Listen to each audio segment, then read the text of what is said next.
Hello. I'm sure a lot of you will be wondering what I'm doing sitting here. I mean, I've been off screen for a couple of years. And in trying to gather my thoughts and find out what the next stage would be, I decided to do something different. We're still going to be talking about issues, but having spoken to the masses and the people of Nigeria for a long time, I think it's time we start to talk to the decision makers, isn't it? Because if you really want to solve problems, it's important that you talk to the people who can bring about the changes. And so this will be the first time I will be having a sit down. In fact, this is my first time in this state. I am starting a series which will be called Inside Abia with me, Agatha. And before I go on, I think the best way for us to start this is to talk to the person, the number one person in charge of the state. You will be wondering why I chose Abia State. A lot of reasons that you'll find out as we go on. So we'll be meeting the governor for the very first episode. We'll be talking to him, we'll be getting to know him. We'll be asking him questions, some hard questions, some not so hard questions. You know how we do it on Inside Out. You're welcome to Inside Abia with me, Agatha.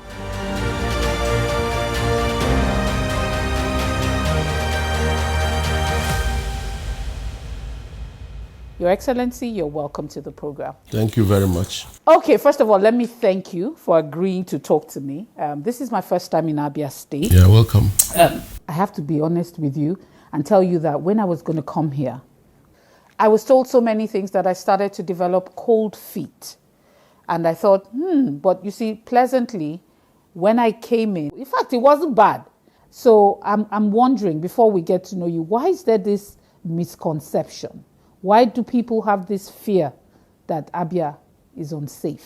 I think statistics will tell you the truth. The Nigeria Police publishes statistics about safety profile of states. And in fact, the international community, the diplomatic corps, all have states on their red alert, those on yellow and those on green. And since 2015, to the glory of God, we have managed to remain one of the safest states, not only in the south, but in this country. This is verifiable. Oh, yeah, sure. Before 2015, we used to have some serious problems with a notorious gangster who was arrested and taken out just before I became governor. But since I became governor, there's not been one case of bank robbery. Really? In Abia, not even one. Not even one, to the glory of God. Abia has least incidents of harder-farmer conflict, but I must give kudos to our security agencies. The few times, I remember a few months ago, a vehicle was snatched somewhere, and in 3 hours, the hoodlums were apprehended and the vehicle recovered. Because we have a unique security architecture here. We deploy 70% intelligence and 30% kinetic approach. What do I mean by that? We have young people we call gatekeepers in all the communities. And their duty is to give us information about those on our wanted list and all of that. And we have created a synergy between all the security agencies, military, DSS, police, perfect harmony. Here in the state. Here in the state. You see, I didn't want us to really start the conversation, but talking to you, because that was what greeted me. That was my first perception of Abia State. And it wasn't based on any facts. It was based on what I was told. And so I needed to address that. So now let's meet you, the governor of Abia State. Tell us about yourself. Well, my name is Okezie Ikpeazu. I'm the son of a teacher and a nurse. And I set out in my life to be a merchant of knowledge. So I took a straight PhD in biochemistry and went ahead to begin a career as a lecturer. I've taught in Enugu State University, Ebonyi State University, Calabar Polytechnic, University of Really? Oh, yes. And sometime I rose to become a member of Senate and head of Department of Applied Biochemistry at Enugu State University. Wow. But I had a few things I needed to correct at some point in the course of my research, because I'm an avid researcher, especially in the area of validation of folk medicine and all of that. What can we do with our herbs and roots, and how can we use them to solve our medical problems? So I discovered that we're having problems with ordinary distilled water in the laboratory. So I said, well, when the opportunity came for me to serve as a transition committee chairman of my local government, I said to myself, oh yes, the first thing I will do will be to get equipment to fix a laboratory. And then I didn't want to teach using chalk on the board, so I had to buy a projector and all of that with my first salary as chairman of local government. Really? Don't ask me where those are, because they're still in the carton. I've never gone back. I'm even wondering how you managed to transit from, I didn't know about this background. How did you transit from lecturing to politics? It just seems so far apart. I have not transited. I still teach. I still lecture. I have about, the last time I checked, 84 peer-reviewed academic publications. And while as governor or before? I teach biochemistry as governor. I even teach biology to secondary school students as governor. Where do you find the time? Well, that's my calling, actually, fundamentally. I'm in politics to solve problems, but fundamentally, I'm a teacher. And I look forward to a day that I'll go back to teaching, because luckily, the retirement age for professors now is about 70. So you still have time on your hands. Oh, yes. Okay. When I met you, one of the things I found was that academically, you're absolutely sound. Would you say being an academic has been a plus or a minus in politics? Both. Explain.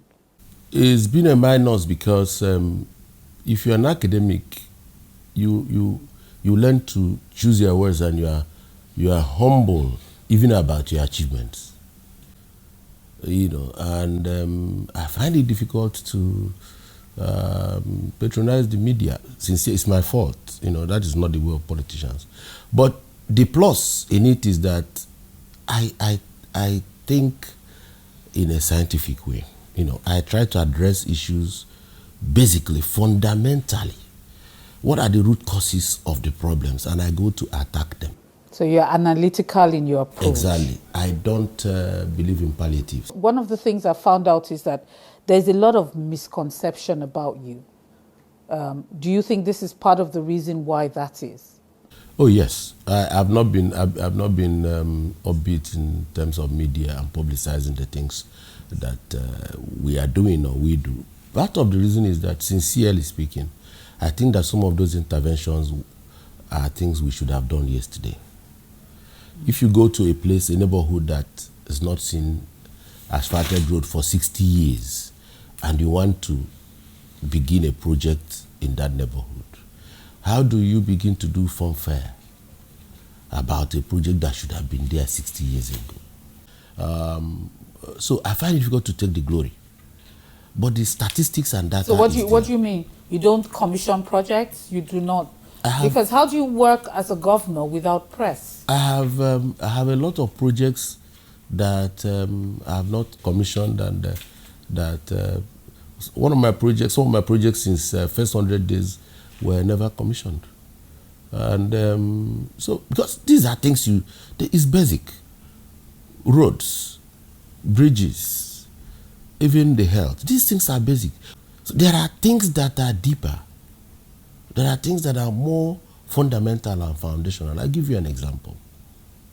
Nobody knew that before 2015, Aba and Umuahia and Ohofia, the three major cities in Abia, had no master plan. So what are you doing without a master plan in the first place? And can I commission a master plan? Can I go on radio and say, I'm doing a master plan? These are things that should have been done way back. But we are collaborating with UN Habitat on this project. Abia, before 2015, had no long-term plan. I just concluded the long-term plan, 30-year development plan for Abia State 3 months ago. What will you bequeath to the next person? A place without a master development plan? These are fundamental and foundational. I agree. Okay, so my question to you is, what exactly is your vision and your mission for Abia State as a government? Thank you very much. You are perhaps the only media person that has asked me this question. My vision for Abia State is to create a better life for my people, leveraging their resilience and hard work to create a better life for my people. And when you say create a better life, what do you mean? Yeah, sustainable development where they can express themselves. My people are traders, basically. That much was reported by Frederick Forsyth. My people are the best hands in small and medium scale enterprises and light manufacturing. How do I enable light manufacturing? How do I enable trade and commerce? How do I enable agriculture? How do I educate them to begin to think like modern day entrepreneurs and all of that? And that brings me to education. So if you now come to how you want to do it, the next thing is strategy. And strategy dovetails to enablers. What are those things that you do on a day-to-day basis that will point to the pillars?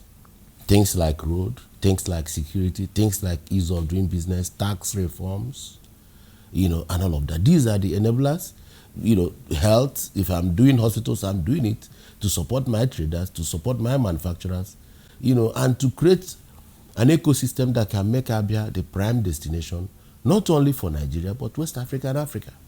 Yeah, when you say that, I just remember that all I've ever known about Abia State is Aba. It's like if you're a Nigerian and you talk industry, and the first thing you hear is made in Aba. There's almost nothing that, from my own recollection, much younger days, that Aba didn't make. How do you plan, or how have you been leveraging on that made in Aba, one, to turn the perception around such that made in Aba becomes made in Nigeria, in quote, and it becomes something to be proud of? I have been the brand ambassador for Made in Aba since 2015. Reason is that this Made in Aba became my catchphrase, not because of anything else, but the fact that Aba was an existing brand and I needed to move from the known to the unknown. Like you alluded to, Aba and Taiwan and China, where people, but now those other entities have moved further, and we needed to push Aba. So the first problem with Made in Aba in 2015 when I came was perception. The Aba manufacturer did not take pride in what he was producing. So he will work hard and do a beautiful tropical shirt like the one I'm wearing. Is this made in Aba? Oh, sure. This is made in Aba? I don't have any dress that is not made in Aba. So I needed to work on the morale and the psyche of the Aba manufacturer.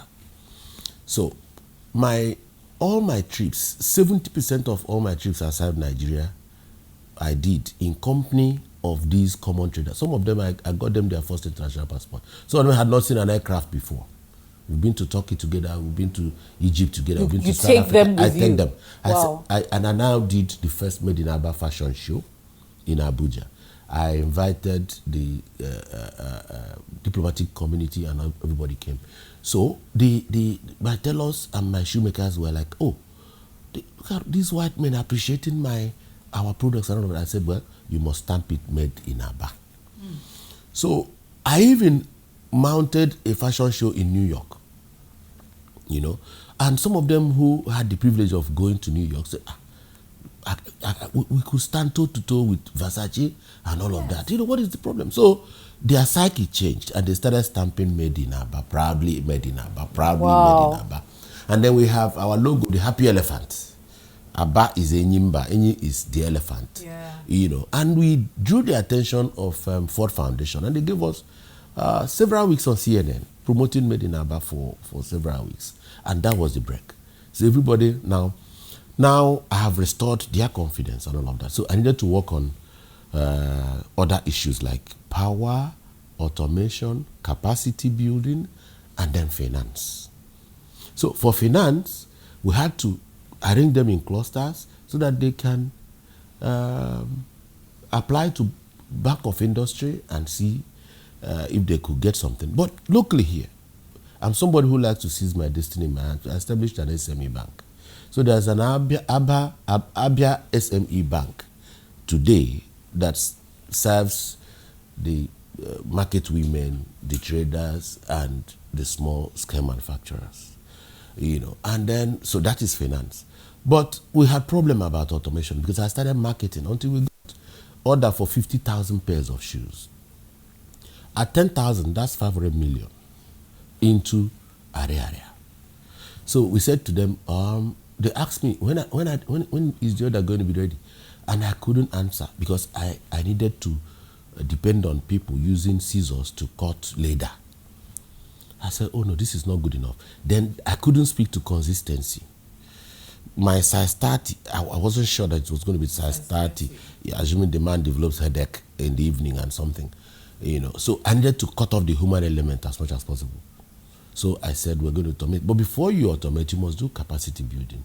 So I prepared 30 young people and took them to China. They went with a cook. They went with cook for what reason?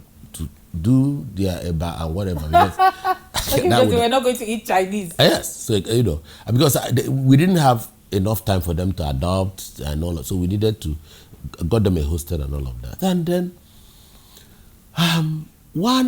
three of them actually gave me a break after the first week.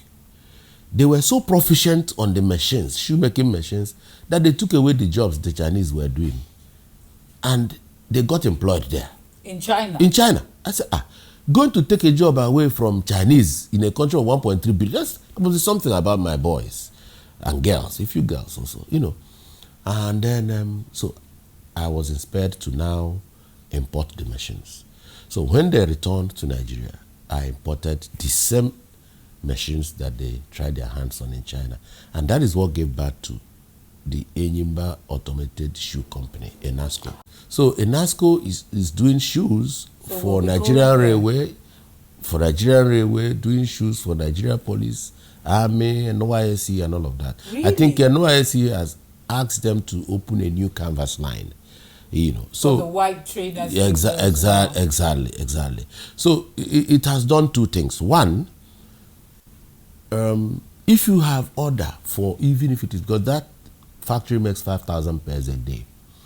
So if you have order for 100,000 pairs and you go to your customer, because we still export shoes on daily basis. We export about 2 million pairs of shoes every month. Yeah.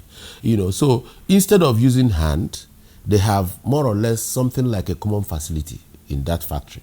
So you can come with your pattern or your order or your so design. You can have different people who manufacture shoes can just take their pattern and everything and actually use the factory to mass produce. Exactly.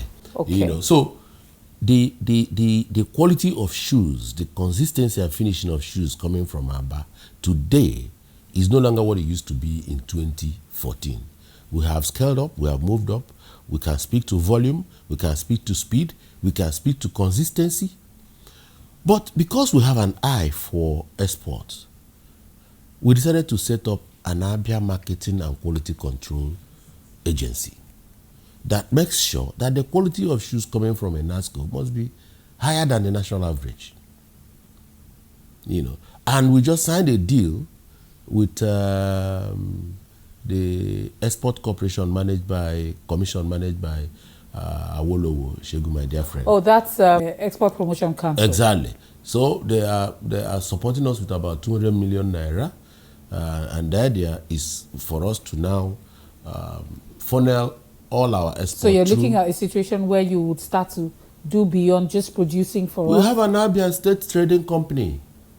Oh, wow. That is the export arm of the Made in Abia thing. Wow. And we are about the only state that is prepared to play in the Continental Free Trade Agreement on behalf of Nigeria. Let me talk about, that was one of the major things, the area market, which is like the largest, I think, collection or conglomeration of traders in one spot. I'm sure I'm You're right right. about Yeah, sure. maybe in West Africa as a whole.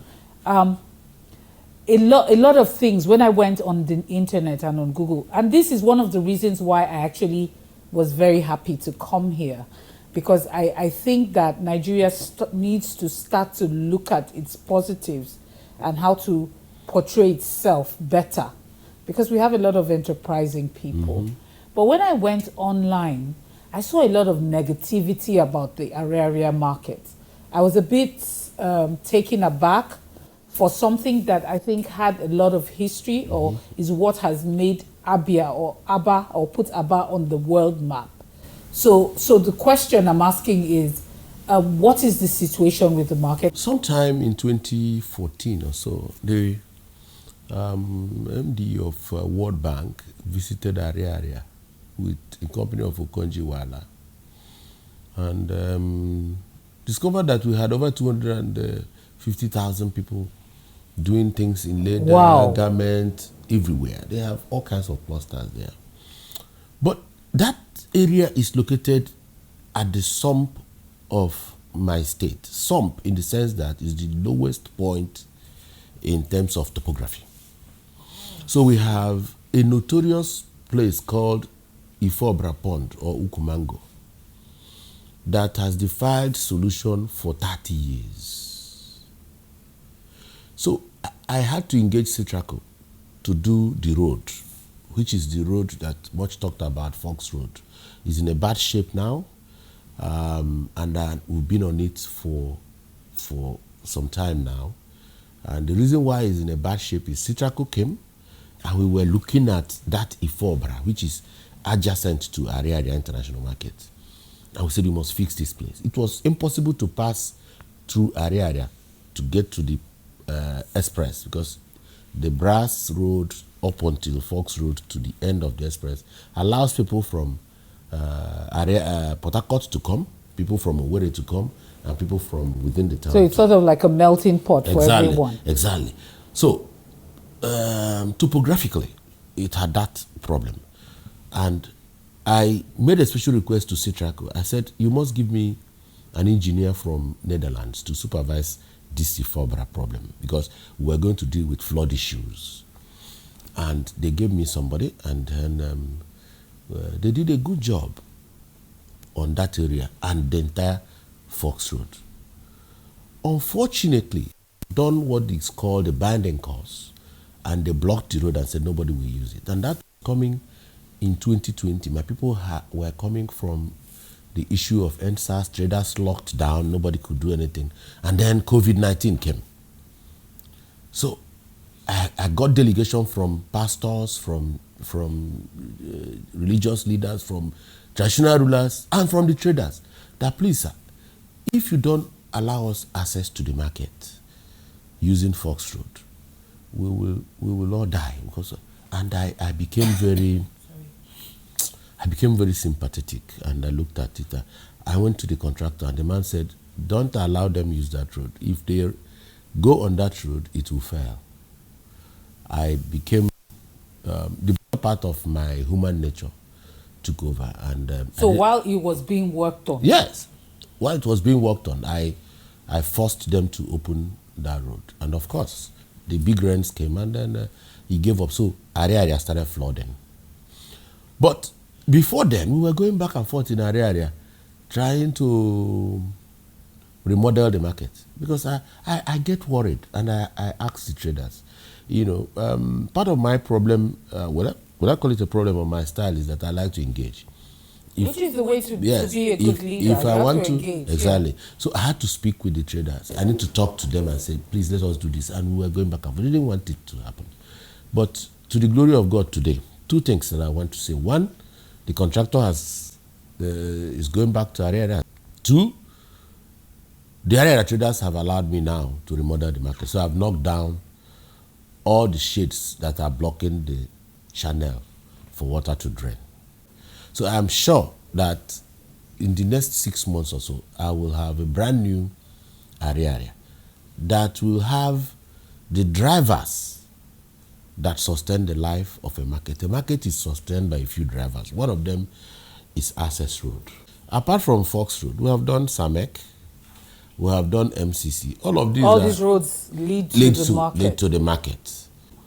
Finally, they have seen the voice of reason, and we are remodeling, and by the special grace of God, we will be able to deal with that. You're still watching Inside Abia with Agatha, and we have been talking to His Excellency, the Governor of Abia State.